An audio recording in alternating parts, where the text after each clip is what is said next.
speak the truth. I mean, since Ronna McDaniel took over as chairwoman of the RNC in 2017, we have lost 2018, 2020, 2022, no red wave that never came. We got trounced last night in 2023. And I think that we have to have accountability in our party. For that matter, Ron, if you want to come on stage tonight, you want to look the GOP voters in the eye and tell them you resign, I will yield my time to you. And frankly, look, the people there cheering for losing in the Republican Party. Think about who's moderating this debate. This should be Tucker Carlson, Joe Rogan, and Elon Musk. We'd have 10 times the viewership, asking questions that GOP primary voters actually care about and bringing more people into our party. Yeah, he's not wrong. You know, would the Democrats ask me or liberty-loving Latino to moderate one of their debates, if they had any debates? Of course not. But that's what Ronna McDaniel has done here. She's partnered with committed left-wingers at one of the most biased left-wing and unfair media organizations in our country for that third debate, ensuring that the only issues addressed by the GOP were Democrat issues and priorities, told through a Democrat lens, being asked by moderators who are committed Democrats. That's on top of Ronna making sure that the first two debates disadvantage the GOP frontrunner in the race for the White House, putting them on two never-Trump networks, destroying the illusion of RNC impartiality to GOP candidates. Ronna McDaniel has chosen to betray conservative GOP voters at every turn, and like Adam Kinzinger, Liz Cheney, Lisa Murkowski, and Mitch McConnell, Ronna has worked tirelessly to support Republicans who support Democrats, all in an effort to make sure the America First agenda never makes it back to the White House.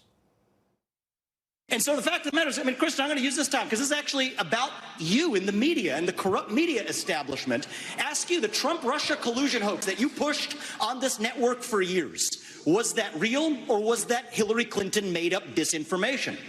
Answer the question. Go. Mr. Ronna. Sorry. This is how we get our country back. We need accountability because this media rigged the 2016 election. They rigged the 2020 election with the Hunter Biden laptop story. Mr. Ramaswamy, and they're going to rig this election. Your time is up. Accountability. Let me turn to Governor Christie. Yeah. Let's get over to Chris Christie. He's on board with the left-wing media agenda to beat up on President Trump. But to Vivek's point there, who would look at a corrupt media that was responsible for massive amounts of fake news in the Trump era and say, that's where we should have GOP debates?